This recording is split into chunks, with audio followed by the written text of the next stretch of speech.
საღამო მშვიდობის დღეს თავგადასავლის სტუმარი იურისტი ომარ ფურცელაძეა, რომელიც თავის კოლეგებთან ერთად წელიწადზე მეტია სინდისის პატიმრებს იცავს. მისმა კომენტარმა, რომ მის ზურგჩანთაში ბალაკლავა და ფიზიოლოგიური ხსნარი პატიმრების ემოციურმა ჩანაწერებმა ჩაანაცვლეს, ჩემზე ძალიან იმოქმედა და ამიტომ გადავწყვიტე თქვენთვის ის უფრო ახლოს გამეცნო. ომარ, პირველ რიგში უღრმესი მადლობა, რომ ხართ ჩვენი სტუმარი და თავგადასავლის ტრადიციისამებრ აუცილებლად მინდა რომ ვისაუბროთ თქვენს ბავშვობაზე. ვიცი რომ დაიბადეთ ქუთაისში და გაიზარდეთ ქუთაისში და აი თქვენი მოგონებები მინდა ქუთაისთან დაკავშირებით, ბავშვობის მოგონებები რომ გაიხსენოთ. ძალიან დიდი მადლობა პირველ რიგში დავიბადე და გავიზარდე ქუთაისში და დღემდე უზარმაზარი ადგილი უჭირავს ამ ამბავს და ყველა კომუნიკაციაში სადაც შანსი მაქვს რომ რომელიმე საუბარში ვინმეს უთხრა რომ ქუთაისელი ვარ, ვცდილობ რომ არ გაუშვა ხელიდან და რაც შეიძლება მეტად ვახსენო, იმიტომ რომ გარდა სიამაყისა ძალიან დიდი სიყვარული მაქვს ამ ქალაქთან. ერთი როგორც ჩემი წარმოშობის ადგილთან და მეორე იმ ყველაფრის გამო რაც ქუთაისმა მომცა ჯამში, თუნდაც პიროვნული თვისებების ან ძალიან დიდი სიყვარულის და ძალიან ბევრი უნარის გამო, რაც რეალურად მგონია რომ დიდწილად ქუთაისის დამსახურებაა. მე დავიბადე და გავიზარდე პრინციპში პროკურორის ოჯახში, ალბათ ეს სწორი ფორმულირება იქნება თუ ვიტყვი. მამა იყო ახალგაზრდა პროკურორი, რომელიც გარდაიცვალა 5 წლის. მე რო ვთქვა, რომ მამაზე ძალიან ბევრი მოგონება მაქვს, ტყუილი იქნება ჩემი მხრიდან, იმიტომ რომ მხოლოდ კადრებზე შემიძლია ვისაუბრო, რაც შეიძლება 5 წლის ბავშვმა დაიმახსოვროს და მერე მოყვეს. თუმცა ძალიან ბევრი ინფორმაცია მაქვს მამაზე, მისი მეგობრებისგან და მაქვს ქუთაისისგან, ქალაქისგან, რომელმაც ძალიან დიდი როლი ითამაშა ჩემ აღზრდაში. ესეთი საოცარი ამბავი იყო, ჩემთვის საოცარი ამბავი იყო, მამა რო გარდაიცვალა, მისი მეგობრები, მისი ახლობლები და ასე შემდეგ ძალიან აქტიურად ჩაერთნენ თითქოს და ესე უნისონში ჩემ აღზრდაში და ჩემს ცხოვრებაში. იყო შემთხვევები ხოლმე, რომ ჩემს სახლში ახალ წელს იყო 2 ან 3 ნაძვის ხე, იმიტომ რომ სხვადასხვა დროს რაც ერთმანეთისგან საათების დაშორებით მოდიოდნენ მისი მეგობრები, მისი ძმაკაცები და მქონდათ სხვადასხვა საჩუქრები ან თუნდაც ყურადღების გამოხატვის მხრივ ყველა ეტაპზე ჩართული იყვნენ ჩემს აღზრდაში, ჩემს ცხოვრებაში და დღემდე ეს ერჩებიან, რომ ძალიან ჩვეულებრივი ამბავია, მამას მეგობრები, რომლებიც მე მკვიდრეობით გადმოვიბარე, ავიღო ტელეფონი, დაურეკო რომელიმე ჩვეულებრივ საღამოს და რაც ვკითხო აზრი ჩემ გეგმებთან დაკავშირებით, მოსაზრებებთან და დღესაც აქტუალურია ჩვენი მეგობრობა. ამ ადამიანებს ჯამში მე არ ვიცი საკმარისი მადლობა როგორ უნდა გადავხადო, თუმცა ეს ყველაფერი იმდენად ბუნებრივად მოხდა, რომ მეც ვიღებ როგორც მოცემულობას. მართლა საოცარი იყო, მიუხედავად იმისა, რომ ამის გარდაცვალებას ალბათ ბევრი უნდა დაეკლო ჩემთვის, ეს ადამიანები რაღაც ისე ძლიერად დადგნენ და გარდა ნაძვის ხეების ამბისა იყო უამრავი ოჯახი, სადაც მაგალითად საფხულში მივდიოდით ერთად დასასვენებლად და ერთის ნაცვლად აღმოჩნდა, რომ ძალიან ბევრი ოჯახი და დიდი ძლიერი ოჯახი გამიჩნდა ჯამში. ამან პრინციპში დიდი გავლენა იქონია ჩემზე, ჩემ პრინციპებზეც და ღირებულებებზეც, იმიტომ რომ ამ ადამიანებს თანასწორობის განცდა ჰქონდათ მაგალითად იმ ხელა ჩამოყალიბებული რომ მე რა აი ეს ომარ ჩემი შვილი არ არის მაგალითად ის არის ჩემი მეგობრის შვილი რომელიც თვითონ აქ აღარ არის და ყოველთვის გრძნობდი თანასწორობას ესე ვთქვათ ამ ბევრი ადამიანის ოჯახში ამან მასწავლა პირველ რიგში ეს პირველი პატივისცემის განცდა და მე რო არ არის აუცილებელი ნაცნობი კავშირი რომ ვიღაც კარგი იყოს შენთვის და პირიქით შენც ცადო რომ მისი ახლობელი გახდე ან პირიქით შენ ახლობლად აქციო ეს ადამიანი აქ ქუთაისაც ძალიან დიდი წვლილი მიუძღვის როგორც ქალაქს, იმიტომ რომ არ მომწყინდება მაგის თქვა. რა უნდა ვთქვა ქალაქს ქუთაისზე, ხა ისეთი რაც გაბრიაძეს არ უთქვამს მაგალითად ან მათზე უკეთ როგორ უნდა ვცადო, მაგრამ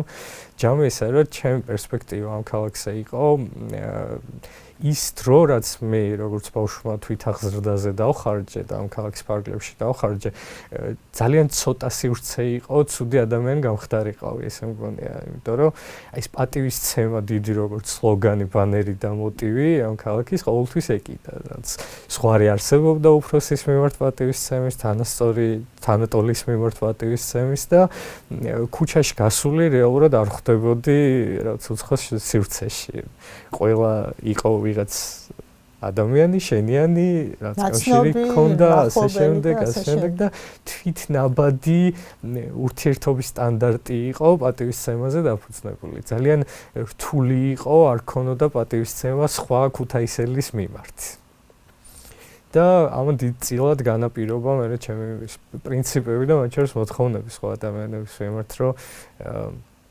არ ვიცი რამდენი მიმარტივებს ეს დღეს რეალურ დროში ცხოვრებას, მაგრამ ეს დიპლომატიური უნარები, ესე ვიტყოდი, დიდწილად ქუთაისის დამსახურებაა და ქუთაისის სკოლა არის. მერე იყო ძალიან მნიშვნელოვანი ჩემ ბავშვობაში ასევე დედაჩემის და ბებოს როლი.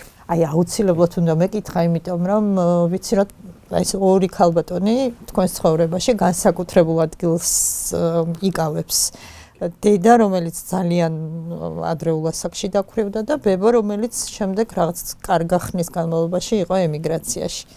აი ახლოს მინდა რომ გაგვაცნოთ თქვენი თქვენი ცხოვრების ორი მნიშვნელოვანი ქალბატონი.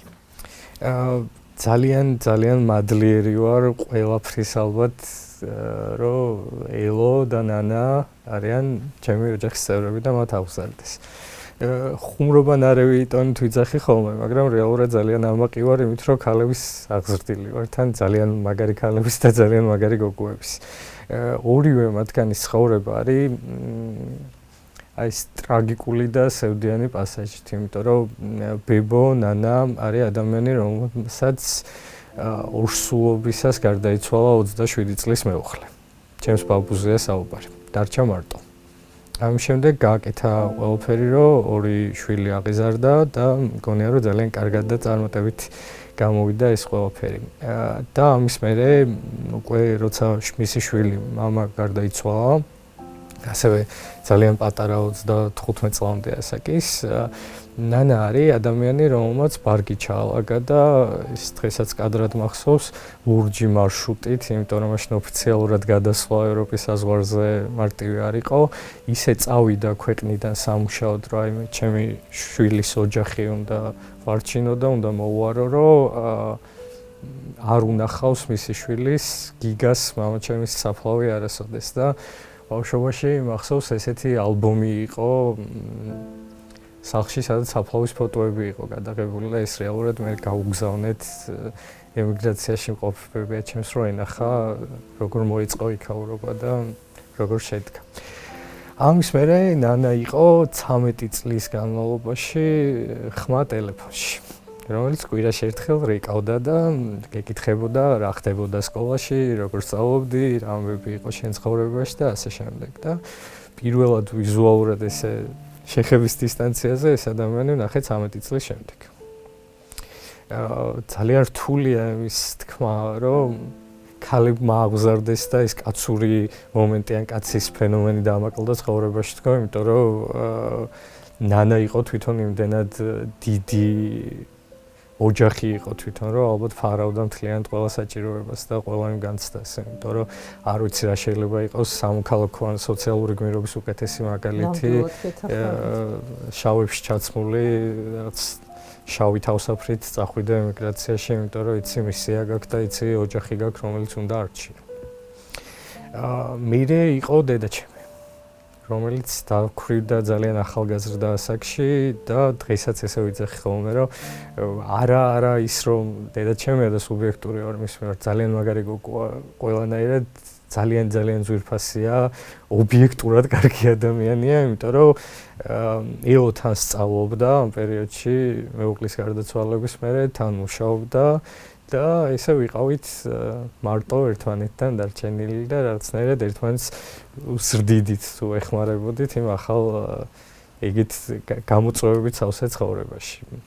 დღემდე ესე ვაგრძელებთ ურთიერთობას, რომ კარგი მეგობრები ვართ და ძალიან მიხარია, რომ ეს ადამიანები აღმოჩნდნენ ჩემ ცხოვრებაში ზუსტად იმიტომ, რომ არ ვიცი როგორ განვითარდებოდა მათი სიმტკიცის, მათი პიროვნული სიძლიერის და მიუხედავად იმ დიდი ტრაგედიებისა, რაც თავის თავზე გადაიარეს და გადაიტანეს, მათი სიკეთე რომ არა.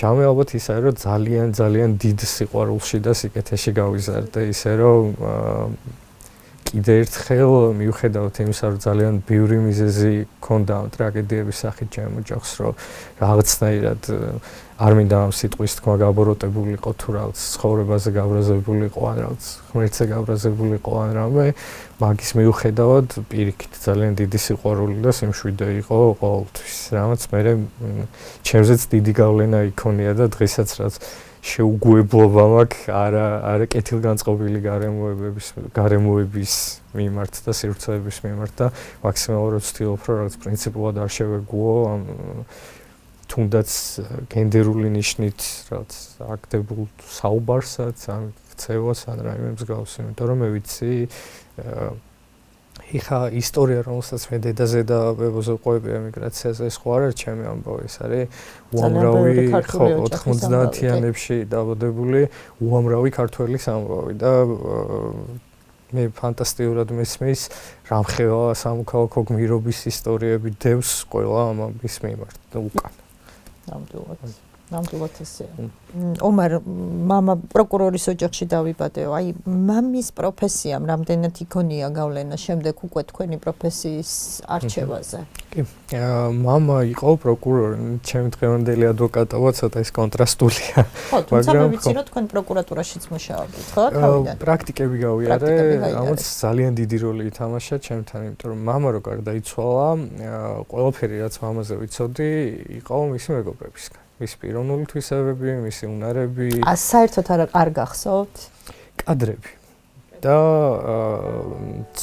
მახსოვს მისი ხმა, მაგრამ ეს სამართლიანი რო იყო და რო არ მოვიტყო, ზუსტად არ ვიცი, მე მახსოვს თუ მე მოყოლილი ისტორიებისგან, იმიტომ რომ როგორც ამბობენ, ძალიან მგავარ. იმდენად რომ ვიზუალურადაც და მათ შორის ხმითაც და საუბრის მანერითაც რომ სრულიად უცხო ადამიანს მაგალითად ტაქსის მხოლოდ უცნი ვარ რომ შემთხვევით ვისი შვილი ხო არ ხარ.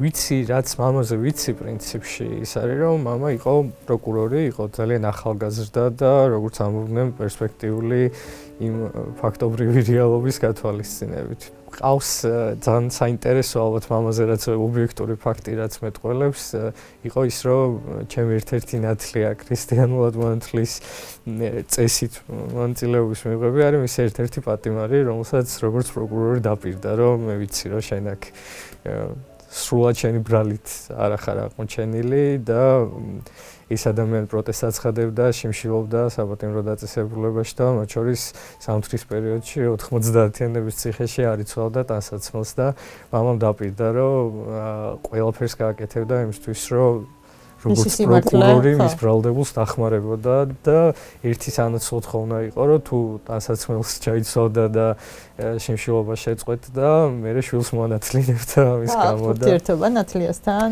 მის ოჯახთან.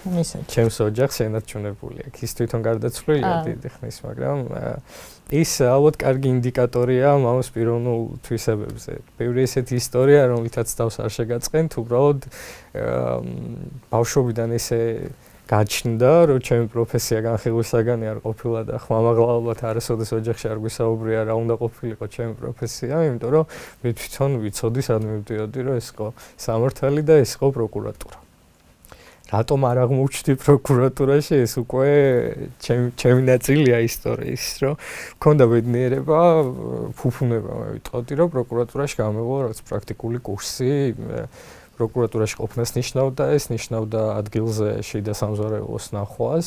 როცა მივედი, ძალიან ბევრი ადამიანი, მათ შორის მამას ნაცნობი, მამას მეგობარი, მამას ყოფილი სტაჟიორი მაგალითად, ბევრი ადამიანი დამხვდა, ძალიან კარგი ადამიანი, ძალიან მაგარი იურისტები და პროფესიონალები, თუმცა იყო კიდევ ერთი, რაც საუბარში არ იგრძნობა მეტწილად, აი პაუზების დროს განწყობა და ემოციები, რაც იქ ტრიალებდა, რომ ყველაზე დიდი დეფიციტი რაც იყო. ალბათ ეს იყო ავტონომიურობა.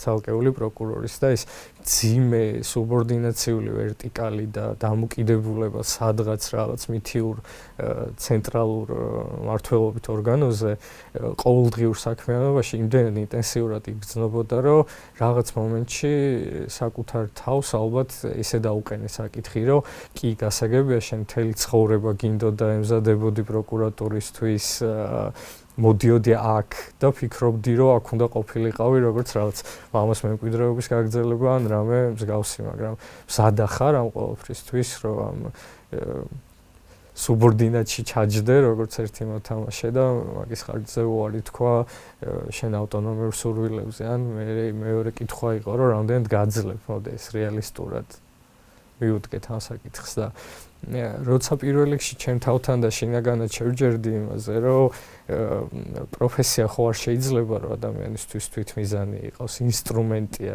მიზანი არის ბედნიერება ალბათ და შინაგანი სიმშვიდე და მივხვდი, რომ ჩემი პროკურორობა არც ერთ ამ მიზანს არ მოემსახურებოდა ჯამში და ეს არ იქნებოდა ჩემ ხელში ის საქმიანობა, რომელიც ჯამში მე მიყვანდა საკუთარ თავთან კომფორტამდე, ან მე მიყვანდა სიმშვიდემდე და იმდენად ცუდად და მკვეთრად მოხდა ეს, რაც წარმომედგინა პროკურატურა და მე რაც მივიღე რეალობაში რაც ვნახე, რომ აი გამოცდების ჩაბარება და მოხვედრაც აღარ მიცდია პროკურატურაში და რაც დავადექი, გაუყვავავ ჩემთვის სრულიად ბუნდოვან პროფესიულ გზას და მათ შორის ძალიან ბევრი რამე ვცადე, ბევრი სამართლის, ბევრი სხვადასხვა მიმართულება. ბოლოს ალბათ ჩემი ადვოკატურაში მოხვედრა არის ყველაზე დიდი კანონზომიერება, მარტივი კანონზომიერება, უბრალოდ რაც შეიძლება ყოფილიყო, იმიტომ რომ ეს არის ავტონომიური პროფესია, რომელიც საშუალებას გაძლევს იყო დამოკიდებული საკუთარ თავზე და იყო პასუხისმგებელი შენ მოქმედებებზე და თუ სადმე გადის აი ეს ღირებულებითი ჩემი სტანდარტი თუ რაიმე შემთხვევა ზუსტად ეგ არის, რომ მე რაც ვიცი არ მაქვს ჩემი თავისგან მოვუდინი, რომ მე შეცდომებს არ დაუშვებ. ან არ უნდა დამეშვა, ან არ უნდა დაუშვა მოლოდინში. ერთადერთი მოთხოვნა და მთავარი რაც მაქვს, ეგ არის, რომ პასუხისმგებლობა ავიღო მე ამ შეცდომებს. და დიდი სურვილი მაქვს თვითგანვითარების და ამაზე ახლოს, ამაზე ობიექტურ შესაძლებლობას ალბათ არც ერთი პროფესია არ მიქმნიდა სამართალში, როგორც ადვოკატობა და თუნდაც ამის მაგალითია ბიჭების საქმეები მე სადამდეც მოვედით, რომ ეს პასუხისმგებლობის აღება და ღირებულებითად იყოფნა, სადაც ჩვენ სწორად მიგაჩნია, არის ამ პროფესიის ფუფუნება და მთავარი ღირებულება ალბათ. გისმენთ და რთულია არ დაგეთანხმოთ. მოდით სანამ აი ამ ბიჭებზე სიდნისის პატიმრებზე ვისაუბრებთ, ისე მე მაინც ბავშვობაში ვტრიალებ, ესე იგი გავიგე და გავოცდი და ჩვენი მაყურებლისთვისაც ნუ ეს იქნება ესეთი სიურპრიზი, ასე ვთქვათ, რომ თეთრი ხიდის ქანდაკება, თეთრ ხიდზე ქანდაკება პიკასოს ბიჭის. კი ბატონო. აღმოჩნდა რომ თქვენ ხართ ეს ბიჭი. ანუ თქვენი ყავით მოქანდაკესთან ერთად იმუშავეთ მოკლედ. ნატურა. კი ბატონო. აი ეს პერიოდი მინდა რომ გაიხსენოთ, აი მუშაობის პროცესიც და აი რაღაცა რომ ჩადიხართ ქუთაისში და რომ გაივლით და რომ გახსენდებათ ის პერიოდი, ეს ემოციები მაინტერესებს. ხო, პატარა რიტუალი მოუფიქრე საკუთარ თავს, რომ ჩემ მეგობრებთან ერთად ან ადამიანებთან, რომელიც ჩემ ცხოვრებაში მოგვიანებით გავიცანით, უქუთაისში აღმოჩნდები ხოლმე, რაც რიტუალურად უყვები ადგილზე მაგ ისტორიას, რომ ნატურა ვარ და ის კარგად მეხმარება მაშინდელი შემორჩენილი ფოტოები. რამდენი წლის იყავით ომარ? ძალიან პატარა, 10 წლამდე ალბათ. საორიენტაციოდ. სადღაც 10 წლამდე ვიქნებოდი. და ის ესე იყო, რომ კასტინგი იყო გამოცხადებული, ჩვენს ქუჩაში თამაშსაც გაჩერდა მანქანა და ჩვენი ოჯახის ახლობელი, ასევე პროექტის ავტორი მოვიდა და მითხრა, რომ ეხლა უნდა წაგიყვანოთ ერთ კარგ ადგილას და დედასთან შეთანხმების მერე აღმოჩნდი მოქანდაკის სტუდიაში, სადაც დავიწყეთ ამაზე მუშაობა პროექტზე და ალბათ რთულია ძალიან. ხო, აი ის ბავშვის პერსპექტივიდან ალბათ გართობას გავს ეს ყველაფერი. უფრო და გაცილებით მარტივი იყო. აი დიდობაში გავაცნობიერე მე, რომ რაც მონაწილეობა რომ აქვს მიღებული ისეთ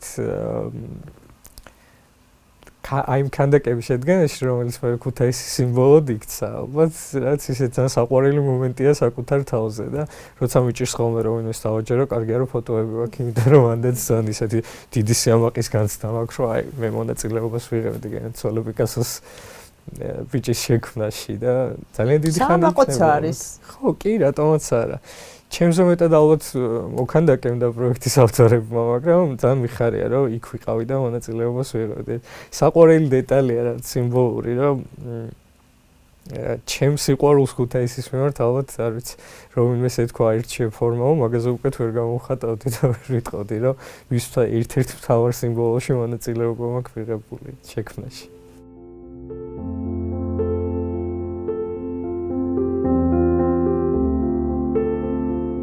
ომარ, მე თქვენ ძალიან ხშირად მინახი ხართ აქციებზე. ანუ ვიდრე სასამართლო დარბაზებში გადაინაცვლებდით, თქვენს გაიარეთ იმ თქვენი დაცვის ქვეშ მყოფების გზა, ხო? და ნებისმიერი მათგანი, თქვენც, მეც, ჩვენი ოჯახის წევრი შეიძლება აღმოჩენილიყავით ამ ბიჭების ადგილზე. აი, თქვენი პირადი ისტორიები მინდა რომ გაიხსენოთ აქციების დროინდელი. აი, ბოლო აქციებზე წასვლის მომენტს გავიხსენებ, იმიტომ რომ ეგ არის ჩემთვის ძალიან მნიშვნელოვანი პასაჟი ჩემი ცხოვრებიდან. თუ აი ხო ამბობენ, რომ ადამიანის ცხოვრებას 10 გადაწყვეტილება ან 10 მოვლენა განსაზღვრავს. ერთ-ერთი აუცილებლად უნდა იყოს ჩემი და აქციების ურთიერთდამოკიდებულება. არასოდეს არ ყოფილა არც ერთი პოლიტიკური პარტიის წევრი, ან არ მქონია აფილაცია არც ერთ პოლიტიკურ ძალასთან, მაგრამ 2012 წლიდან მოყოლებული აი ციხის კადრებთან დაკავშირებული აქციებიდან მე ჩემ თავს ხედავდი და ხედავ იქ სადაც პროტესტი უნდა გამოთქვა, იმიტომ რომ მე მგონია ჩემი თქვენი ნებისმიერ სხვა ადამიანის ბუნებითი უფლებაა გაბრაზება. რა თქმა უნდა. და სახელმწიფოს ვალდებულებაა ყველა ადამიანს კონდეს საშუალება მისი გაბრაზება, ან ის რომ რაღაც არ მოწონს, თქვას ხმამაღლა, თქვას უსაფრთხოდ და თქვას დაცულად. 2012 წელს მახსოვს ციხის კადრებთან დაკავშირებულ აქციაზე რომ აღმოჩნდი პირველად ალბათ დიდი აქცია რომლის მონაწილეც ეს გაცნობიერებულად ყოფილა იყო ის უსტად და მე მახსოვს ვინ როგორი ტიპის ადამიანები აღმოჩნდებიან ხოლმე აქციებზე შენს ირგვლივ სრულიად უცხო ადამიანებზე მაქვს საუბარი. ძალიან დიდი ღირებულებითი თანხwebdriverა ხოლმე, იმიტომ რომ მინიმუმ ერთი რამე მაინც გაერთიანებთ, გამბედავი ხარ იმდენად, რომ შენ რაღაც არ მოგწონდეს, მე იქ ან ავტომობილში, ან ტაქსიში, ან საზოგადოებრივ ტრანსპორტში ჩაჯდე, ან მეტროში ჩახვიდე და წახვიდე სადღაც კონკრეტულ ადგილას, დადგე და თქვა რომ მე აი აქ რაღაც არ მომწონს და დავდგები იქამდე, სანამ თქვენ არ მოისმენთ ჩემ ხმას. ის ხო ნიშნავს, რომ ადამიანები ვინც იქ მოდიან, მინიმუმ იმდენად პრინციპულები და გამბედავები არიან, რომ საკუთარ თავს სცემენ იმდენ პატივს, რაც არ მოსწონთ, არ გადაყლაპონ და არ ჩაიკლან თავის თავში. აქედან იწყება ალბათ მე თანხwebdriver აქციაზე მისულ ადამიანებთან და წლების გამოცდილება მის ჩამომიყალიბა იმის განცდა, რომ ვინც ირგვლივ დგას ყველა კარგი და მნიშვნელოვანი ადამიანია, რაც ვთავარია. იმიტომ რომ ყოველთვის როცა მე აქციებზე მივდიოდი, იქ ადამიანების გვერდით დგომა ნიშნავდა ჩემთვის დაცულობის შეგრძნებას, რაც არ უნდა გასაოცარი იყოს. მიუხედავად დარბებისა, მიუხედავად წინააღმდეგობისა, მიუხედავად დევნისა, მათ შორის აქციიდან დაბრუნებულს ძალიან ბევრ ჩვენ მეგობარს მიუღია ხო, ეხლა ჩემ თავზე იმდანად ვერ ვიტყვი, მაგრამ შენიშნა რომ აი აქციაზე რა გინდოდა მის გვერდით რატომ დგეხარ, რაღაც კონკრეტული პოლიტიკური ძალის გვერდით რატომ ხარ, ასე შემდეგ და ასე შემდეგ. ის ბევრს მოусმენია ხო ბევრად ამას და მიუხედავად ამისა დამბრკოლებელი ალბათ ძალიან ცოტა ადამიანისთვის ყოფილა უკან დაბრუნებულიყო, იმიტომ რომ ის მგონია კიდევ ერთხელ საკუთარი თავის პატივისცემაზე გადის. თუ შენ საკუთარ თავს ცემ იმდენ პატივს, რომ არ გიღირდეს გულში ან გონებაში იხვევდე შენ ბრალს და შენ წინააღმდეგობას და შეგიძლია იქ მისვლა, მე იქ დაგხვდება ძალიან ბევრი ადამიანი, ვინც შეიძლება შენსავით არ ფიქრობდეს, ფიქრობდეს შენგან განსხვავებულად, ქონდეს სხვა კონკრეტული პრეფერენსები, მაგრამ მინიმუმ აქვთ იმდენი საკუთარი თავის მიმართ პატივისცემა, რომ იქ იყვნენ და გამოხატავდნენ პროტესტს. რაც ჩემთვის გახდა ძალიან ძვირფასი წლების განმავლობაში. მე ვერ ვიტყვი, რომ ყველა გამართული აქციის მონაწილე ყოფილვარ, მაგრამ იქ, სადაც ჩემი თავი დამინახავს, მიპოვია ძალაც, რომ მივსულიყავი. გამონაკლისი არ ყოფილა არც 24 წლის ნოემბერი-დეკემბრის აქციები. მაშინ როცა იქ რაც განცხადებას აკეთებდა ირაკი კობახიძე, ჩემ ტელეფონზე შემოვიდა ზარი და ჩემი კოლეგა, ასევე სინდისის პატიმრების ადვოკატი რეზო აჭარაძე მირეკავდა და პირველი კითხვა რაც დამისვა იყო ესეთი, რომ თუ საბურთალოდან მიდიხარ გამოყვები. არა ის მიდიხარ პარლამენტთან ან არ მიდიხარ ან რაიმე მსგავსი.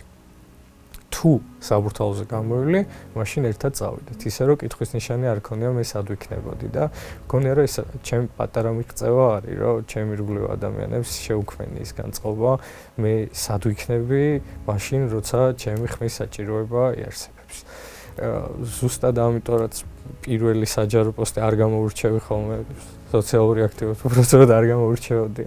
გასულ წლამდე სოციალურ ქსელებში აქტივობით ან ზოგადად რაც საჯაროობით, მაგრამ ერთი პოსტი რაც დავწერე ეს არის, რომ იმ პირობებში, როცა მე მამაზე მისი მეგობრებისგან ვიცი ძალიან ბევრი რამე, თუ ჩემზეც ოდესმე ჩემ მეგობრებს მოვწევთ მოყოლა, მინდა მოყვენ ზუსტად იმ ადამიანზე, ვინც ჩუმად არ იყო მაშინ, როცა რამე აწუხებდა. და ძალიან მიხარია, რომ ჩემი ირგვლივ ზუსტად ისეთი მეგობრები, როგორც რეზო აჭარაძეა, შემოიკრიბნენ ეს ადამიანები. ეხლა უკვე ნათესავი და ოჯახის წევრი მის მეჯვარე ვარ, მაგრამ ძალიან მიხარია, რომ ეს ადამიანები იქნებიან თუ თეორიულად ამის საჭიროება იარსებებს, რომ ჩემზე ვინმე მოყვეს, ჩემი ვეღირებულების მქონე ადამიანები იქნებიან, მათ შორის რეზო იქნება, ვინც იტყვის, რომ მე არ მირეკავდა, მივდიოდი თუ არა აქციას და მირეკავდა, საიდან წავსულიყავით ერთად. ესე აღმოჩნდი 28 ნოემბერსაც აქციაზე მივედით. როგორც იურისტს ალბათ კიდე სხვა პერსპექტივა მქონდა ამ მოვლენებზე, იმიტომ რომ სამართლებრივადაც შემეძლო ადგილზე შემიფასებია მოვლენები და როცა რაღაც გარჩევა მიდის ეს აქცია ძალადობრივი იყო თუ მშვიდობიანი იყო, მე თამამოჩემილია გითხრათ, რომ ჩემ ირგვლივ იდგნენ ადამიანები პატარა ბავშვებით მხრებზე, იყვნენ მოხუცები, იყვნენ ძალიან ბევრი მშვიდობიანი ადამიანი. ძალიან ბევრი ადამიანი მათ შორის, ვისაც საზოგადოება სხვადასხვა კუთხით იცნობს, მათ შორის ძალიან ბევრი საჯარო მოხილე იყო იქ 28 ნოემბერს და მის შემდეგ დღეებში. და ვიცი, რომ ეს ადამიანები მაშინ გაბრაზებულნი იყვნენ ძალიან. მაგრამ გაბრაზებულნი იყვნენ მშვიდობიანად. ყველაფერი რაც გიწყებოდა ძალადობა და რამაც გააღრმავა ჩემი აზრით პროტესტი, იყო აი ეს მოვლენათა განვითარების ხელოვნური თანმიმდევრობა. რამდენიც არ უნდა იძახოს სახელმწიფომ, მე ხო ვიცნობ უკვე სისხლის სამართლის საქმის მასალებს და მინახავს იქ რადებს. ჩვენ ფანტასტიკურად ვიცით, რომ იქ პროვოკატორები იყვნენ, რომლებიც ძალადობას იწყებდნენ. ყველა ხელისუფლების დროს. რა თქმა უნდა. არა მარტო საქართველოში ეს უნივერსალური წესია, რომ რაღაცნაირად შექმნან განწყობა იმის, რომ აქცია არის ძალადობრივი, რათა მერე მათ კონდეთ ფაქტობრივი და სამართლებრივი საფუძველი დაიწყონ მისი დაშლა. ეს არ ახალია, არც ნოუ-ჰაუა, არც კონკრეტულ ხელისუფლებას არ მოუგონია, რაც აქცია, პროტესტი არსებობს, ალბათ არსებობს ეს მის წინააღმდეგ ბრძოლის ეს მეთოდი. მაშინაც ანალოგიურად იწყებოდა რაღაც ძალადობა თითქოს ფრჩხილებში ჩასმული ძალადობრივი მოქმედებები, რომლებსაც რასაც უფრო სწორად მოჰყვებოდა მე პოლიციისგან რეაქცია. ხშირად გადამეტებული ძალით რეაქცია. რაც იწვევდა უამრავი ადამიანის დაზიანებას და როცა პირველად შევედი ბიჭებთან და დღემდე ეს მაწუხებს, ეს განცდა მაწუხებს, რომ არანაირი ობიექტური მთვლელი არ არსებობდა და განმსხვავებელი ნიშანი რატომ არის გური მრცხვავა ციხეში და რატომ არ ვარ მე. მე თამამად შემიძლია ვთქვა, რომ ვერავინ იპოვის ვერასდროს ჩემი მიერ განხორციელებულ ერთ-ერთ ძალადობრივ მოქმედებას. მაგრამ იგივე წარმატებით ჩვენ 9 თვე ვიკვლევდით სისხლის სამართლის საქმეს და ვერ ვიპოვეთ ვერც გურამ მრცხვავას მიერ განხორციელებული ძალადობრივი მოქმედება. გური ციხეშია და მე თქვენთან ვზიარ. და ეს არის უზარმაზარი დანაშაულის შეგრძნება რეალურად, რაც გარდა იმისა, როგორც ადვოკატს ბოლომდე ალბათ ვერ შევძელი მის დახმარება და მისი სიმართლის დამტკიცება, მაგრამ ჯერ ეს მხოლოდ ჯერ ვერ შევძელი კიდევ მაწუხებს როგორც ადამიანს, იმიტომ რომ მე ვიცი, რომ ეს ადამიანები ისჩებიან ჩვენი ყველას ერთად არ ჩადენილი ცუდი საქციელების გამო. მე ვიცი, რომ ის ადამიანები გამოიყენეს ინსტრუმენტულად იმისთვის, რომ გაცილებით უფრო დიდი ფართო მასები დაეშინებიათ. უბრალოდ საჩვენებელი დაჭერები მოაწყვეს. სუსტად ამიტომ მე ძალიან ბევრჯერ მithქვამს, რომ ვინც იმას აცნობიერებს, რომ არ შეიძლება ერთი ადამიანის სიცოცხლე იყოს მის ხელში ინსტრუმენტი ან გამოსაყენებელი, რომ ის პოლიტიკური პრობლემა გადაწყვიტოს ან რაიმე მსგავსი გადაწყვიტოს, მე ძალიან მეშინია ამ ადამიანის გინდ ხელისუფლებაში და ყველგან საზოგადოებაში მეშინია. ჩემთან ერთად საზოგადოებრივ ტრანსპორტში მეშინია მე ამ ადამიანის. ვისაც შეუძლია, რომ ჯანვარჩაიას მოაკლოს 1 წელი მის შვილებთან, მის ოჯახთან. რამდენი ჩახუტება, რამდენი სიცილი, რამდენი მოფერება და თქვან, რომ ამას ამართლებს ის, რომ მე რაღაც კეთილი თუ დიადი პოლიტიკური ძალა ვარ და ჩემი მიზნები სახელმწიფოებრივია თუ ასე შემდეგ. მე ეს ადამიანები არ მინდა ჩემ ცხოვრებაში. ჩემს ირგვლივ არ მინდა, ჩემთან ერთად ტრანსპორტში არ მინდა, რომ ესეთ ღირებულებითი შკალის მქონე ადამიანები ჩამოდიოდნენ და მით უმეტეს მგონია, რომ ისინი ძალიან საშიში არიან ხელისუფლებაში. მე ქონდა და ჩემი პროფესია ადვოკატობა მაძლევდა პირველ რიგში ამის ფუფუნებას, რომ უკანასკნელი 1 წლის განმავლობაში ძალიან ბევრჯერ აღმოჩნდი კამერის წინა მხარეს, ხო? ის იყო ის იშვიათი საქმე, სადაც მე შეიძლება რაღაც კატეგორიული განცხადებებისგან თავი შემიკავებია, მაგრამ არასოდეს არ მithქვამს არაფერი ისეთი, რასაც არ ვფიქრობდი. მე რომ იმას ვამბობდი, როცა ვიდექი, რომ გურამ მრცხვაოს ან ჯანვარჩაიას წინააღმდეგ საქმეში არ დევს მტკიცებულება. იმისთვის საკმარისი რომ ეს ხალხი ციხეში ისხდნენ, მე ამას ვიტყვი ყველგან. საკუთარ თავთან შემიძლია ამის თქმა თამამად პირველ რიგში მარტო დარჩენილს. და მე ამაში მართალი ვარ და მართალი ვარ ყველასთან აბსოლუტურად. და მართალი არიან ეს ხალხი ყველასთან. ეს ძალიან იშვიათია ჩვენ პროფესიაში, იმიტომ რომ ტოლობის დასმა დაცვის ქვეშ მყოფსა და ადვოკატ შორის კატეგორიულად მიუღებელია და ზოგადად დაცვის პრინციპს ეწინააღმდეგება. მაგრამ ამის ფუფუნება გქონდეს ადვოკატს ცხოვრებაში, რომ შენ მაშინ როცა იცავ კონკრეტულ ადამიანს მართალი იყო მისი სახელით ყველასთან და ყველაფერთან, ეს ძალიან იშვიათი და ძალიან ძვირფასია. მე კიდევ ერთხელ საკმარის ბოდიშს და მადლობას ვერ გადავხდი ამ ბიჭებს, იმიტომ რომ მართლა მგონია, რომ ჯამში ყველა ჩვენგანის გამო არიან იქ, სადაც არიან ერთის მხრივ და მეორეს მხრივ ის ფუფუნება, რაც მე მქონდა, რომ ზედმეტი ფიქრის და საკუთარ თავზე ძალადატანების გარეშე ყოფილიყავი მართალი გარესამყაროსთან, როგორც მათი ადვოკატი და მათი მეგობარიც გარკვეულწილად. ეს ძალიან დიდი ფუფუნებაა ადვოკატისთვის და ადამიანისთვის ცხოვრებაში.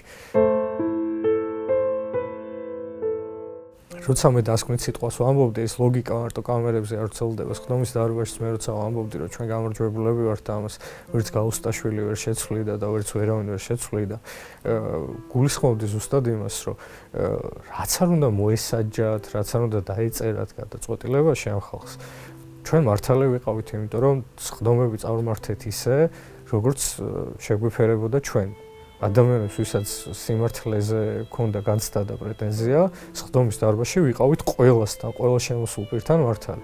გამოვიყურებოდით უკეთესად, ვიყავით თავისუფლები გაცილებით და აი არ ვიცი მედია საშუალებები გაიყვანეს და რთული ასახსნელია ეს ვერბალურად გადმოსაცემი და რთულად არტიკულირებადია იმის თქმა რომ არ მინდა კონკრეტულ ადამიანებს შეურაცხყოფა მივაყენო თუნდაც ინსტიტუციური პატივისცემის გამო მაგრამ მოსამართლე რომელიც უფრო დიდ დისკომფორტშია სხდომის დარბაზში ვიდრე ბრალდებული რომელსაც პატიმრობა ემუქრება მე ის განაჩენს ვერ გამომიტანს ვერც ჩემს დაცვის ქვეშ ყოფსა იტყვის რომ რამე შთამაშავია მე 9 თვე გავატარე გარდამუშაობის სხდომის დარბაზში იკა ქერაშვილთან გურისთან ხუმრობების გაცვლაში და ისინი ციხის ანეკდოტებს მიყვებოდნენ და მე აქედან ამბები მიმქონდა მე გავატარე ეს დრო ანდროსთან რაღაც სამართლებრივ და არასამართლებრივ საკითხებზე მსჯელობაში და არ ვიცი სანამ კამერები იყვნენ მგონი ახმადიც იყო რომ ძალიან დიდ დროს ვატარებდით ადვოკატები ბიჭებთან და ჩვენს თითქოს რაღაც არავნიშნულოვანი პასაჟები და ეს ბიუროკრატიული არაარსებითი ხასიათის პროცესები ჩვენ სურგს უკან ხდებოდა ჩვენი ქვიცინოდით პატარა ბავშვები ვიღებდით საყვედურებს რომ დაუბრუნებულიყავით ჩვენ ადგილებში და ასე შემდეგ ეს ხო არის ყველაზე დიდი განაჩენი რაც შეიძლება მიიღო რა თქმა უნდა გინ სასამართლოს სხდომის დარბაზში და გინ ვისკარეთ მე ზუსტად ამიტომ მგონია რომ გამარჯვებულები ვართ იმიტომ რომ ბიჭები არ გატყნენ ამ დროის განმავლობაში პირველ რიგში ყველას ვაჩვენეთ ვისაც თეორიულად შეიძლება და დაინახა რომ ჩვენ მართალი ვართ ყველას ვაჩვენეთ რომ მართალი ვიყავით და ის იყო ჩემი პასუხისმგებლობა დაწყევლილ დეკემბრის ღამეს იზოლატორში რომ შევედი მე ამას დავუპირდი ბიჭებს რომ მე პროცესზე ავიღებდი პასუხისმგებლობას და არა შედეგს აქვე უნდა გკითხოთ თომარ აი როგორ გახდით სინდისის პატიმრობის ადვოკატი ეს არის თქვენ და თქვენი გუნდი პირადად ჩემზე რა შემიძლია გითხრათ ეს არის რომ არასოდეს ჩემდა სამწუხაროდ არ მქონია სამოქალაქო სექტორთან არასამთავრობო ორგანიზაციებთან აქამდე თანამშრომლობის გამოცდილება და მიუხედავად იმისა რომ ჩემი ბევრი მეგობარი იყო მე პროფესიულად დაკავშირებული არ ყოფილა მათთან უბრალოდ აი აქციებზე დგომისას როცა დაკავებები დაიწყო მათ შორის ადმინისტრაციული თვითონ გაგვიჩნდა ესე რაღაც უნისონში იდეა მე და ჩემ ადვოკატ მეგობრებს რომ ამის ერთხმად უთხარით ერთმანეთს რომ იქნებ უფრო სასარგებლო იქ ვიყოთ რომ ამ ხალხს ჩვენი პროფესიული უნარებით და საშუალებით დავეხმაროთ და დავიწყეთ კომუნიკაცია იმ შეთავაზება რომ ჩვენ დახმარება ხომ არ გჭირდებათ და პრინციპში გადატვირთულობიდან გამომდინარე ძალიან მალე მივიღეთ პასუხი რომ კი საჭირო ვიყავით.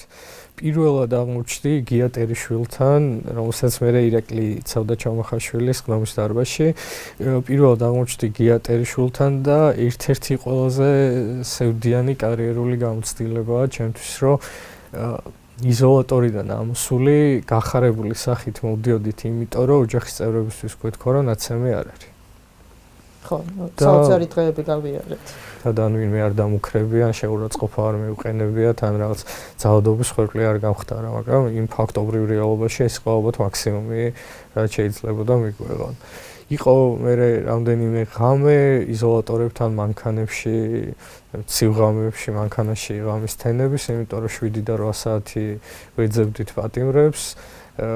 ცარიელი ორდერის ბლანკებით ვიჯექით იზოლატორთან, იმიტომ რომ სახლში წასვლას აზრი არ ქონდა, არ ვიცოდი შემდეგი ზარი როდის შემოვიდოდა და როდის მეტყოდნენ, რომ ვინმე კიდეა დაკავებული და რა დრო გჭირდებოდა. მე მახსოვს, რომ მედიების ეთერებს ვახვევდით, რომ ჩემი დაცვის ქვეშ ყოფის დაკავებისას იქნებ რომელიმე გამომძიებელი მეცნო და მე ტელეფონში მისი ნომერი აღმოჩენილი იყო, რომ პირადად დამერეკა ნომერზე, იმიტომ რომ ვიცოდი, რომ არც ერთი ოფიციალური კომუნიკაციის საშუალება არ მუშაობდა იმის გასაგებად, სად იყო ჩემი დაცვის ქვეშ ყოფი. იქნებ მე ამ გამომძიებლის და ოპერმუშაკის ნომერი მქონოდა და ადამიანურად მეთხოვა და შევხვეწოდი რომ მითხარი სად არის რამე სხვა არ გთხოვ რომ მივიდე და ნახო უბრალოდ ვიპოვო და ესე გავატარეთ ეგ დრო. ერთი იყო გური მირცხულავას ოჯახი, რომელიც ერთ-ერთი ბრალდებულის მონახულებისას, როცა უკან დავბრუნდი და საშს ვიღებდი, ქალბატონი ინგა და სანდრო ადამიანები. ფანტასტიკური ადამიანი და სანდრო გურის ბიძაშვილი შემხვდნენ და მათი შინაარსი მომესმა იზოლატორის თანამშრომლებთან კომუნიკაციის და მივხვდი რომ არ ყავდათ ადვოკატი. შინაარსიდან გამომდინარე დაუსვი კითხვა, მივიწერე ჩემ მეგობრებთან რომ თუ ვინმე შეგიძლიათ დაეხმარეთ, ჩავედი იზოლატორში და როცა უკან დავბრუნდი და ისევ ნახე ეს ადამიანები რომ არც ერთი ადვოკატი შესული არ იყო, იმიტომ რომ საოცარი დეფიციტი იყო რაც საკუთარ ჯანმრთელობის და ამის სიცოცხლის პასად მუშაობდნენ მაშინ ადვოკატები, ძალიან მაგარი გოგო-ბიჭები, ფანტასტიკურები. და მაშინ როცა ეს ვიპოვეთ და ვნახეთ რომ კიდევ არ იყო ჩასული, ამოვწერე კიდევ ერთი ორდერი და ეს სრულიად შემთხვევით გავიცანე გური მრცხულა და მიხა იმედია თქვენ გადაცემას რომ ნახავს რომ ვიტყვი რომ უკვე რაც დავმეგობრდით ერთმანეთთან ის ხმამაღალი ნათქვამი არ იქნება, იმიტომ რომ მართლა ეგრე ჩამოყალიბდა. ხო, მე არ ვიცნობ გურის ესე, თუმცა ამ ბიჭების მიმართ ყველას მიმართ მაქვს განცდა, რომ თითქოს ყველას რაღაცნაირად კარგად ვიცნობ. ვიცნობ ქალბატონ ინგას, აქციებიდან ქალბატონ ინგასაც და შეუძლებელია რომ მას ყავდეს ცუდი შვილი. იმდენად კარგი ქალბატონია. მე ვფიქრობ, რომ აი ამ შემთხვევით შერჩევის პროცესში თუ რამეში არ გაუმართლად, მავანს და ამ ყველაფრის ორგანიზატორებს და დირიჟორებს ალბათ ის იყო, რომ ადამიანური ფაქტორი ვერ დაითვალეს და წარმოდგენა არ ქონდათ, რომ ერთ სივრცეში მისდაუნებურად ამდენი ფანტასტიკური ადამიანი შეყარეს. მე ძალიან ბევრჯერ მithქვავს და კიდე თავად გავიმეორებ, რომ ჯანო არჩაიასავით ზრდილობიანი, მურიდებული და შენზე ადვოკატზე აქეთ მზრუნველი ადამიანი მე არ მინახავს არასოდეს ცხოვრებაში, ისევე როგორც ძალიან ბევრჯერ მithქვავს, რომ გურა მერცხულა ალბათ ბარში რო გამეცნო, იქაც დავმეგობრდებოდით და დავძმაკაცდებოდით, იმიტომ რომ მე და გურის დღემდე პატარა ბავშვი ციხის შეხვედრების ოთახიდან გვაგდებდნენ, იმიტომ რომ ხმაურობდით და ვიცინოდით ხმამაღლა და ხალხს უშლიდით ხელს საქმიანობაში იქ. სხვათა შორის დროების გუნდი ამზადებს დროების ადამიანს და მე მგონი არ დარჩენილა არც ერთი სინდისის პატიმარი, ვინც დროების ადამიანით არ გაიცნო მაყურებელმა. ძალიან საინტერესოა ეს ისტორიები, როგორც ადვოკატი, რომ ყვებით მათზე, აი მართლა კიდევ თუ შეგიძლიათ რომ მათზე აი რაღაცა ესეთი პირადი ისტორიები რო გაიხსენოთ. თქვენი და მათი პირადი ისტორიები. ჩემთვის ალბათ აი ამ დროის განმავლობაში არ ვიცი, იმდენად ბუნებრივად მოხდა, რომ მე უკვე ზღვარი წაიშალა, ისე ადვოკატი ვიყავ, იმიტომ რომ სხდომის დარბაზში აი ქერაშვილების ოჯახზე ვიტყვი, იმიტომ რომ ქეთუნა რომელიც აქტიურად იყო და ჩემი აზრით, არ ვიცი, გენიალური გოგოა, იმიტომ რომ ფანტასტიკური გოგოა, იმიტომ რომ აი ეგეთი თავდადებით, ეგეთი ხმამაღალი დამოკიდებულებით ქეთი და ქეთუნა ირაკლის მეუღლე და ირაკლის და ახსოვს რომ აი ადამიანურად იმდენად დავმეგობრდით, მიუხედავად იმისა, რომ მე ირაკლის უშუალო ადვოკატი არ ვიყავი და ძალიან ბევრი ადამიანი ამ სხდომის დარბაზში მათ შორის. იგივე ღირებულებითი თანხwebdriver-ის გამო. ალბათ, იმიტომ რომ კიდევ ერთხელ ვამბობ, ალბათ აი ამ ყველაფრის ამ ადამიანების დაკავების, ამ ინსტრუმენტულად სხვა ადამიანების დასაშინებლად გამოყენების გეგმის ავტორი ვერ იფიქრებდა, რომ თეორიულად ამდენად კარგი, ამდენად ძვირფასი ადამიანები შეიძლებოდა დაიკავებინათ ამ შემთხვევით შერჩევით და მე მათ უკან აღმოჩენილიყო ისეთი ოჯახები, როგორც არის მაგალითად ნიაკო არჩაია, რეზი არჩაია, ქალბატონი ნანა. აი ალბათ ამას ვერ დათვლიდნენ და ცოტა ბუნებითი კანონზომიერებაც არის, რომ იქ სადაც თეორიულად შეიძლება არ გამართლებოდათ გეგმის ავტორებს, არ გაუმართლათ 100%-ით და აღმოჩნდნენ ეს ადამიანები.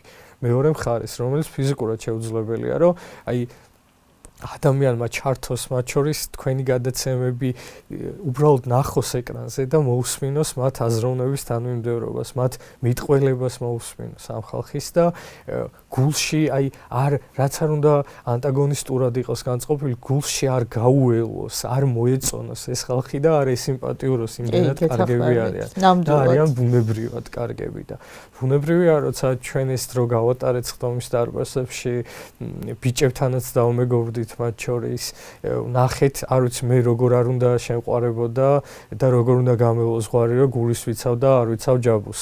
ლუკა ჯაბუას მაგალითად, იმიტომ რომ ის პატარა უნიკალური უსაყვარლესი კაცი იყო აი იქ ჩემგან რამდენიმე მეტრის დაშორებით და შანსი მქონდა რომ ყოველ სხდომაზე დავაპარაკებოდი. იყო ვაკო თეთრაშვილი, ფანტასტიკური ბიჭი, ძალიან ბევრი ადამიანი, სხვას რო ყველაფერს თავი დავანებოთ, ტერიშვილების ოჯახის გმირობაზე კიდე ერთხელ ვამბობ, ცალკე უნდა ვილაპარაკოთ ალბათ.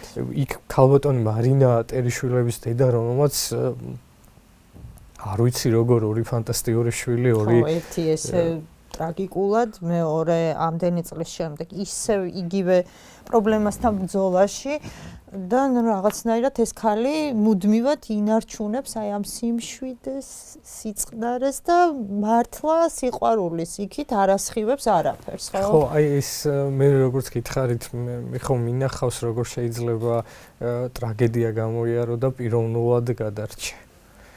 აი ეს კიდევ ერთი მაგალითია, იგივე პარალელი რო გავავლო ჩემს ოჯახზე და ჩემი ოჯახის წევრებზე, ეს კიდე ერთი პარალელია. იმის რომ ის ადამიანები ძალიან რთულია არ გჯეროდეს რომ სწორ მხარეს დგახარ, როცა შენ გვერდით ეს ხალხი ზის. როდესაც მე სასამართლოსთან პირისპირ ვიჯექი და ვიცოდი ჩემ უკან იგივე ტერიშვილების ოჯახი, ქერაშვილების ოჯახი და მე როგორ უნდა მეფიქრა ჩემ თავზე რომ შეიძლება თეორიულად რამეს ისეც არასწორს ვაკეთებდი ან არასწორ მხარეს ვდგავარ. გინდ როგორც ადვოკატი, გინდ როგორც მოქალაქე ან გინდ რამე, მე ხო ეს ადამიანები ვნახე და კონტრასტისთვის მე ვნახეთ ის ადამიანები, ვინც ჩვენ წინააღმდეგ იყვნენ ამ პროცესებში. იცით რა მაინტერესებს, ომარ, აი რომელიმე პროცესზე, რომელიმე თქვენი დაცვის ქვეშ მყოფის პროცესზე გქონდათ მაინც აი თუნდაც აი 0.0 აი 1000% მაინც აი თუ უშვებდით თქვენთვის რომ აი შეიძლებოდა რომელიმე გაემართლებინა სასამართლოს. ალბათ თავიდან რაღაც ეტაპზე იქნებოდა და შემდეგ უკვე ისე წავიდა პროცესები. აი ბავშვობის კოშმარი მახსენდება, სულ ეს გავრცელებული სიზმარეა, ხო? კოშმარული რომ ბევრი ადამიანის გამსმენია, რომ აი რო ყვირი და არის მის რო გარბი ხარ და ვერ მიდიხარ. ძალიან გავდა ეს პროცესები თავისი პათოსით, აი ზუსტად იმ ბავშვობის საშინელ კოშმარს, იმიტომ რომ ყველაფერი რასაც ვაკეთებდით, ვიცოდით, რომ ჰაერში და სივრცეში იკარგებოდა რა. გადაწყვეტილებაზე განცდა უბრალოდ აი ალბათ სურვილი უფრო მქონდა. ესე ვიტყვი, რომ თეორიულად არ უშვებდი, რომ რაიმე დადებითი მოხდებოდა. მაგრამ ვიცოდი რომ ბოლომდე უნდა მებრძოლა, მოლოდინი არ განსაზღვრავდა ჩემ ყოველდღიურ რუტინას, ჩემ დისციპლინას, ბიჭების დისციპლინას და მაინც აი ესე თავით ვასკდებოდით იმ კედელს. სადღაც ბოლო მომენტში გამოცხადებისას ალბათ მინდოდა რომ სასწაული მომხდარიყო. და არა ის რომ უშვებდი. ვიცი დადგენილი არის თუ არა? არ გახსოვთ. შესაბამისად არც გინახავთ აქციის ფარგლებში შესაძლებელია ნახე, მაგრამ არ მახსოვს. არ გახსოვთ და სასამართლოს არ შეგიძლიათ უთხრეთ. კი ბატონო. ბატონ გურამ, მადლობა. როცა თქვი რომ ჩვენ ვართ გამარჯვებულები, თქვი ისიც რომ მე და გური მირცხვავამ წავართვით სასამართლოს გადაწყვეტილების მიღების უფლება, იმიტომ რომ არანაირი მნიშვნელობა აღარ ქონდა რა სიტყოდა სასამართლო. იქნებოდა ეს 225 მუხლი, 226 მუხლი, ყველამ იცოდა და ჩვენ ვიყავით, რაც თავარია საკუთარ თავში დარწმუნებული, რომ ის გადაწყვეტილება არ იყო ჩვენთვის, ის იყო რაღაც თავის განაჩენი და არა ჩვენთვის მიღებული გადაწყვეტილება, ან ჩვენზე და ჩვენ წინააღმდეგ მიღებული გადაწყვეტილება. იმიტომ რომ ყველამ ვინ შეიძლება დარწმუნებულიყო იმაში, რომ ჩვენ ვიყავით მართალი, დარწმუნდა იმაში, რომ ჩვენ ვართ მართალი. ომარ გადაცემის ბოლოს მინდა რომ თქვენი ხედვა მოვისმინო, აი რა მდგომარეობაშიც არის ქვეყანა, ბოლო მეორე წელი დაიწყო. მანამდე დაიწყო ეს კრიზისი, მაგრამ გამწვავდა ბოლო მეორე წელი დაიწყო უკვე, ხო? აი როგორ წარმოგიდგენიათ ამ კრიზისული სიტუაციიდან გამოსავალი, როგორი უნდა იყოს? და რას ეტყოდით იმ თქვენ თანამოაზრეებს, ვისთან ერთადაც აქციებზე იდექით და გახართ ხოლმე, მიუხედავად იმისა, რომ აქციის დროს დაკავებულების რიცხვი ყოველდღიურად კიდევ იზრდება. მე მგონია და გულწრფელად მჯერა ეს ის რაც ეხლა ქვეყანაში ხდება, უბრალოდ ამას არ ემსახურებენ ის ადამიანები, ვინც თვლიან, რომ ამ ქვეყნის პატრიოტები და მოქალაქეები არიან. მე არ შემიძლია ვთქვა, რომ უკანასკნელი ამ ქვეყნის დამოუკიდებლობის ისტორიაში ეს აზრთა მკვეთრი და რადიკალური სხვადასხვაობა რაიმე სიახლეა, მაგრამ სადღაც გულის სიღრმეში ალბათ ჯერა და მინდა მჯეროდეს უბრალოდ რომ ის რაც ჩვენ თავს ხდება ახლა არ არის ის რასაც ვიმსახურებთ. მგონია რომ ოდნავ უკეთესი ქვეყნის, ოდნავ უკეთესი რეალობის საშუალება არსებობს და ის საშუალება და ის რეალობა ასე მინდა მჯეროდეს რომ ხელის დისტანციაზეა. მე ვიცი რომ ძალიან რთულია რაიმე კონკრეტულ იდეოლოგიას ან პოლიტიკურ პარტიას მიემხრო, მათთან ერთად რაღაც გადაწყვეტილებები მიიღო და მე შუაგზაში შეწყვიტო და თქვა რომ უივცდებოდი. მე ვიცი რომ ძალიან ბევრი ადამიანისთვის დღეს თვალის დახუჭვა, გაჩუმება, ძალადობაზე, უთანასწორობაზე და ჩაგვრაზე გადის უსტად ამაზე, რომ ფსიქოლოგიურად და შინაგანად ძალიან უჭირთ იმის აღიარება, რომ შეცდომა დაუშვეს სხვადასხვა დროს კონკრეტული პოლიტიკური ძალის თუ კონკრეტული გადაწყვეტილებების ხარდაჭერით, მაგრამ მართლა ასე მჯერა, რომ არ ღირს დედას გეფიცებით არ ღირს ჩაყოლა. მგონია რომ პირიქით ერთგულება ეხლა და მაგარ ბიჭობა, მაგარ კაცობა და მაგარ ადამიანობა არა სისულელის ერთგულებაზე, არამედ აზრის შეცვლაზე გადის. ამ ლოგიკით არ ვიცი ჩემი მაგალითი ვინმეს როგორ გამოადგება, მაგრამ ის რომ მამას მიმართ პატივისცემა უნდა გამომეხატა მისი კარიერის გაგრძელებით, ლოგიკური და მარტივი იქნებოდა ჩემი ცხოვრება დამეკავშირებინა პროკურატურასთან და მსგავსად მამასი ყოფილიყავი პროკურორი და გამეტარებინა იმ სივრცეში ჩემი რეალობა და ჩემი პროფესიული კარიერა, მაგრამ მე განცდა მაქვს და გულწრფელად ვჯერა, რომ ეხლა როგორც ადვოკატი და მოდი ესე ვთქვათ საპირისპირო მხარეს ვდგომი უფრო ერთგული ვარ მამაჩემის და მისი ღირებულებების, ვიდრე ოდესმე პროკურატურაში ვიქნებოდი. იქნებ ეს ჩემი პატარა მაგალითი სხვისთვისაც სახელმძღვანელო იყოს, რომ არ ღირს ჩაყოლა იმის გამო, რომ ერთხელ ვინმეს გვერდით დაუდგნენ და იქნებ თვითონაც არ ჯეროდეთ, რომ რუსთაველზე ან ნებისმიერ სხვა ლოკაციაზე მონსტრები და ურჩხულები დგანან და იქნებ დაუშვან ის, რომ აქეთ არიან ადამიანები ვინც შეიძლება გზაში და მეთოდოლოგიაში არ ეთანხმებოდნენ, მაგრამ აცავით სურს უკეთეს ქვეყანაში ცხოვრება. გონია რომ ამ შესაძლებლობა არსებობს. ძალიან დიდი მადლობა, ძალიან საინტერესო საუბრისთვის და მადლობა იმ არანორმალურად დიდი შრომისთვის, რაც გაწიეთ თქვენმა კოლეგებმა და აუცილებლად აქედან უნდა მოვიკითხოთ თქვენთან ერთად ყველა სინდისის პატიმარი და რაც მთავარია, ძალიან მალე განთავისუფლება მინდა რომ ვუსურვა მათ. გამარჯვება. დიდი მადლობა. ძალიან დიდი მადლობა თქვენ.